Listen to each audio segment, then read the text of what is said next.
Right, g'day guys. I'm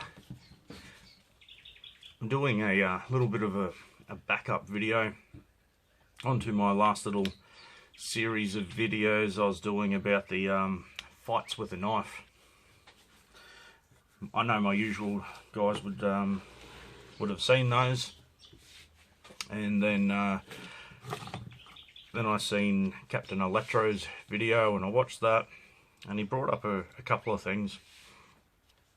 And one of them that hit home, and I was meant to touch on it, and that is one of the most important things about fights in general, or situations that you don't know what's going to happen, and where a lot of people may preempt and be carrying something like this, carrying a firearm, carrying something on their key ring or whatever it may be, as a defensive aid in case you are attacked by an armed assailant, was making yourself a hard target. And again, situational awareness. Situational awareness is the absolute first thing.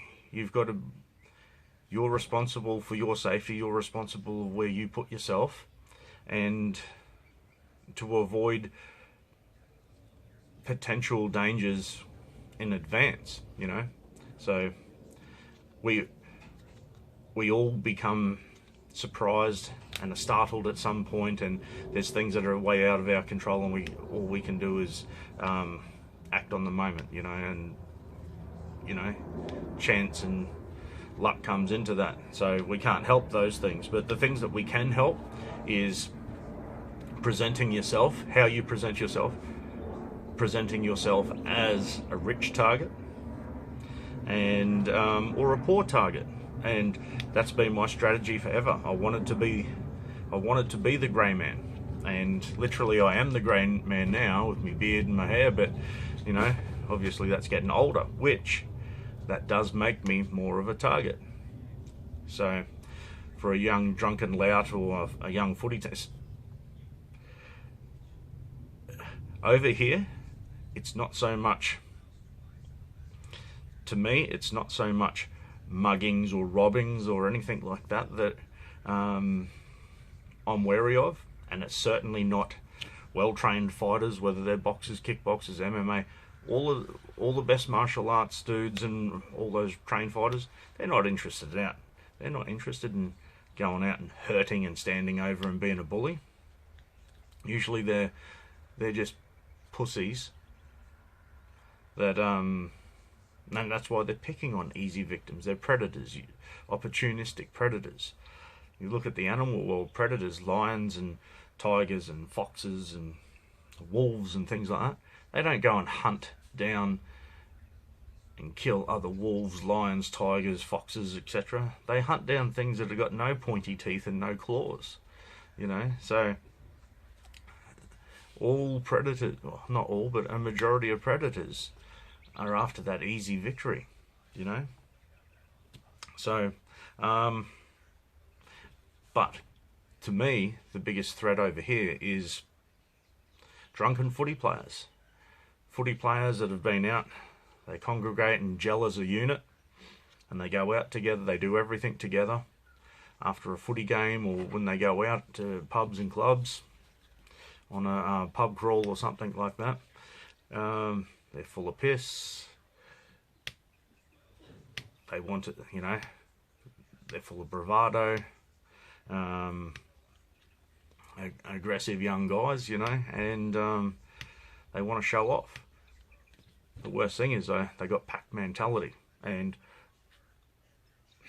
by far the majority of fights and scenarios that I've got myself into, man, I've probably had like less than 5 or 6 fights where it's been a one-on-one fight with somebody. Because when it's with another person, unless they're a real arrogant fuckwit that really needs his head punched in, it's usually solved with verbal judo, you know, or using your mouth, using your words to diffuse or get to the bottom of a situation. Where it doesn't work is when you've got people who aren't looking for a way out. They're looking for the fight. They're the ones where I've had most of my fights, and that's usually been when I've been outnumbered, and a lot of the times it's been football teams or groups, guys from football teams that act as packs, you know, and that's where you're going to get hurt. So we just seen Tyson Fury's cousin get killed in England the other night, and then there was apparently another 3 more stabbings on that same night, and with one other fatality. So again, that's situational awareness. If you want to go out and you want to dress flash and you want to talk smack and think you're this and think you're that, that's neon lights for grabbing attention, you know. And yeah, on another note of that, I rarely get into altercations, or haven't been in, you know, I haven't been in a lot. Put it this way, since I stopped going clubbing and going to pubs 20 years ago, I've pretty much not had a fight. Okay, so so there's definitely something to that. It's alcohol, and it's when you congregate with other people with alcohol. Some people are there to pick up chicks. Some people are going to fight over chicks, you know. So there is a little something that I like to go by as well, and that is you don't have to be the biggest, the strongest, the fastest, or anything like that. Like there's that old saying, like, how fast do you have to be to outswim a great white shark? You only have to be faster than the next slowest guy, okay? Or run away from a lion, you only have to be faster than the slowest guy in the pack, you know?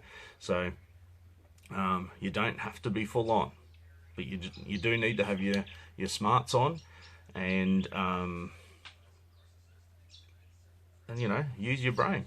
Don't put yourself into if you see a bad alleyway, or you know, some dudes that are smashing bottles and yelling out and being loud and drunk, avoid that. Go the long way, okay?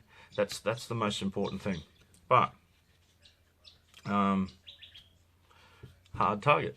Dress down. Don't wear bling. Don't wear flash watches. Don't wear Richie Rich shoes and clothes and things like that. Just wear jeans and a t-shirt. No little extra shit in your face, and just walk on by. And the chances of you being a victim for robbery, see, this comes back to robbery as well, and I don't really hear of many robberies, you know, especially in Australia. I'm sure it happens. I do know some people that were rolled when I was younger and things like that at train stations and that, but at the same, and they were rolled for their shoes or, you know, something that they had, but it was only for something that they had. That wasn't the reason they were rolled. It was pack mentality that caused fear, made you, you know, you were defeated before they even told you to take your shoes off or whatever, because they're just opportunistic predators, and they're just humiliating you by taking your shoes off. They're not going to wear them, or they're going to wear them as a trophy. So if that happens to you, in a way, that's what happened. Tough titties. Like you can say whatever you want as long as you can back your mouth. If you're gonna walk around with all your gold on and look at me, I'm fucking this and I'm that, as long as you can back yourself, go for it. If you can't back yourself, don't do that shit. Don't play that game. Okay. So anyway. And, you know, I see in some of the comments, and not just these videos, but other videos as well, where, I don't know, it's not really necessarily people taking swipes at me saying that, oh, big Bowie knives and things like that are unrealistic to carry around, and all your knives are unpractical or not suited for modern scenarios. I've got heaps of knives. And these are my everyday knives, right? Okay, they're all small folders. They're all averaging around that 3 to 4 inch sort of blade, apart from this one. Cold Steel Luzon large. It folds up, you know, to 6 inches in size, but it's a little bit thick, but I can carry that and you don't know I've got it. So if I need like the big artillery, that's usually what I'll have. If I think I need it, most of the time I'm going for, this is what I'm looking for, okay? I'm going for something that is basically a minimalist, because I'm not going out looking for a fight. I'm not going out hoping to be in a fight and hoping I get to use my knife. Like this one here, it's got nothing. It's like a little frame lock. And they're just bare minimum things to do any little task that needs to be done, whether that's helping at a car accident, cutting somebody's this off, or opening something for somebody. But they have to be small, they have to be light, they have to be easy to conceal, and they have to be reliable. After cutting my finger the other day, that's the first time I cut my finger on from a lock failure. That reinforces they have to be reliable. I've been, I guess, over I forget that word. I'm complacent. I got complacent. I started off with a lot of Cold Steel knives, so everyone knows that their triad lock is very strong, and they've never even shown the slightest little inkling that they're going to fail on me. So, but it also taught me a lesson that I don't need to have my blade open if I've got a folding knife to strike a ferro rod. Now, one little knife that Captain Electro pulled out the other night, and I had this thing, and one of the last incidences I had was with the holdout, Cold Steel holdout. For those of you who don't know, it's a little neck knife, boot knife, whatever you want to say, double-edged, very skinny, very lightweight. Now, I was in my house, this is about 1.5 years ago. I was in my house, I parked my car on the street. I was just warming my car up at 4 o'clock in the morning, and I walked back inside to grab the last bits and pieces of my lunch and my wallet and phone and that to take down to my car before I left to go to work. And I was about 6 foot inside my doorway with the front door open. This is pitch black, mind you, 4 o'clock in the morning in winter time, so it was completely dark. And for whatever reason, I just turned around and there was a guy literally in my doorway, like about to come in the door. He didn't announce, he didn't come up 5 meters away from the door and go, "Oh, excuse me, mate," or "G'day." He didn't announce anything. He was just right there. And I was startled, and we made eye contact straight away, and he goes, you got to be careful of strangers, mate. Now, I was wearing this on the little beaded collar thing that it comes with, little chain, and I had it under my shirt. And I was wearing a lot looser shirt than this, my work shirt. And yeah, he said, you got to be careful of strangers. And as soon as he said that, I pulled the knife. I pulled the knife straight out towards him. I went, "That's why I carry one of these, mate." And then he took a step back and went, "Oh, yeah, for sure." And he pulled out a paring knife, a kitchen knife. And he pulled that out in a non-aggressive way, just like lightly pulled it out and went, I just carry one of these, mate, you know. And then we got into a little conversation. This is really bizarre. We got into a little conversation about you don't need a lot of knife, you just need something, you know. And people get hurt really easy, and you know, people give up the ghost once they've been cut, etc., etc. And then I've basically politely said to him that, "Look, mate, I need to go to work. See you later." And then he walked down to my car with me, and we went on our separate ways. Now, that was a very, very, very, very dodgy situation. Don't know what his motives were. He ended up telling me that you got to be careful starting your car out on the street because someone might pinch it. Even though that he said that, all crims have a backup plan. Well, any normal person would have a backup plan. I don't know what his motives were. He might have been genuinely a concerned citizen and wanted to warn me about leaving my car running out on the street. However, I also, to give him the benefit of the doubt, but on that note, if that was me, I would walk up, and as I'm approaching the house, I'd go, "Excuse me, hello, is anyone there? Your car's running?" I wouldn't just basically walk inside someone's house, say nothing sneakily. I didn't hear him coming.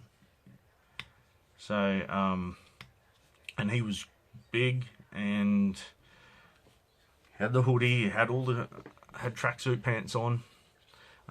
So to me, that sort of get-up is what a junkie, an ice junkie would have. Who's someone who doesn't sleep at night. And I've known plenty of crims and junkies, and they don't sleep for days on end, and they just think of ways of how they can do things, how they can steal something, etc. So the very next morning, 4 o'clock in the morning, I walked down to my car, same time, 4 o'clock, and this time, still wearing this around my neck, but this time I had the little Cold Steel, like, shorty, I think it's called, like maybe like a truck, a tyre checker. And I walked down, and as I walked down to near the footpath, and we've got shrubs there, so you can't really see, so you've got to be a little bit careful coming around that corner. I just sort of started flailing around in my hand, and here comes old mate. He's about 3 car lengths away from me, and he sees me, and I said, "How you going, mate?" And I was showing him my little baseball bat. And then he walked onto the other side of the road, said, "G'day, mate, have a good day," and kept walking. And that worked perfectly. That was just in case he was sort of checking on me, and I went down to check on him. Bang, he was there right on time, same as me. And then I had my little baseball bat. I showed him that I'm a hard fucking target, and if you're going to fucking try and plan to take me down, I'm going to fucking go out swinging, mate, So I never seen him ever again. He never came down my street, never seen him at 4 o'clock in the morning again. If he was just a walker who lived locally and walked, and that was his usual path, never seen him again. So, maybe he just took a different route. Maybe he thought, "Fucking hell, man, this cunt's crazy. He might want to just take me out for no reason because he's paranoid." I don't know. But either way, he's taken his strange, bizarre behaviour in another direction. So, and Donnie made a comment. I know he's probably just joking about this little knife, saying how I bought this and carry this because it weighs it weighs just over 1 ounce, 31 or 33 grams or whatever it was, and goes to the gym, carries ultra light knife. There is a reason, because with our clothing and our laws, we're not allowed to carry, and etc. etc. How are we going to carry? You can't leave pocket clips hanging out of pockets, etc. So my whole theory is any of these small little knives, they're light enough not to get in the way of daily tasks, so you can have them on the inside of your belt carry or inside of your pocket itself, and they're not going to affect every day walking downstairs, bending over to pick things up, So that's why I carry them. I would absolutely rather something like this, something nice and small that I'm always going to have, because it's not disrupting my daily work or my daily activities. It's not going to be seen. And if I am in a situation that whether you want to call it terror, whether you want to call it whatever, I'm going to be that hard target, and I'm going down swinging. So, and I know the video's getting a bit long now, but probably about 90% of,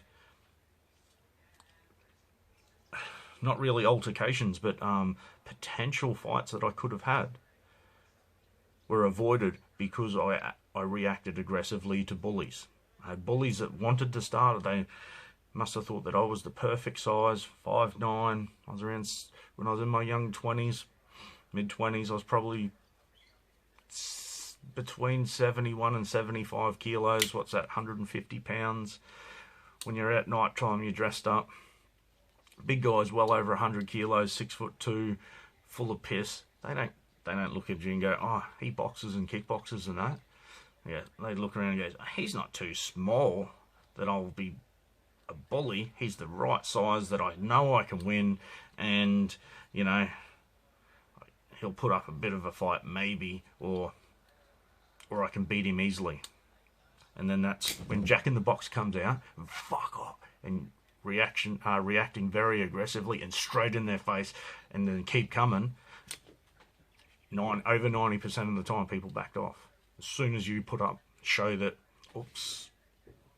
And I was always prepared to take it to the next level. So that's been my, I call it my Jack in the Box scenario. And most guys that I did hit, most bullies that I did hit, it wasn't big guys, you know, at 70-something kilos. I wasn't a one-hit knockout wonder, but it was my surprise. And I swear, a quick straight right or a quick left jab, bang, took them by surprise, and they didn't want any more of it. Not because I hurt them, I surprised them. So, you know, again, that comes down to pick your moment. Don't just pull out a knife and go, hey mate, I've got a knife, don't fuck with me. I wouldn't do that. I would sort of try and get out of it. That wouldn't be my tactic at all. My tactic would be more something along the lines of, look mate, you know, don't want any trouble mate, you know, settle down, everything's cool, rah, and if they keep coming, then try and get out of the road. I always use their attack. My attack is also my defense, but I always want whether that's bare knuckles, boxing, whatever. It's why you use feints and walks, because you want them to do something so you can counter their move and then come over the top. So no different to a real world scenario. You want to try and bring them out, bring their attack out, so then you can counter it, bang. You know, so anyway, just thought I'd hard target, make yourself a hard target. Pick your opportunity. You know, it's not all about one big shot, one knockout punches. It's about waiting for that opening, waiting for that bang strike. Okay, stay sharp guys, see you later.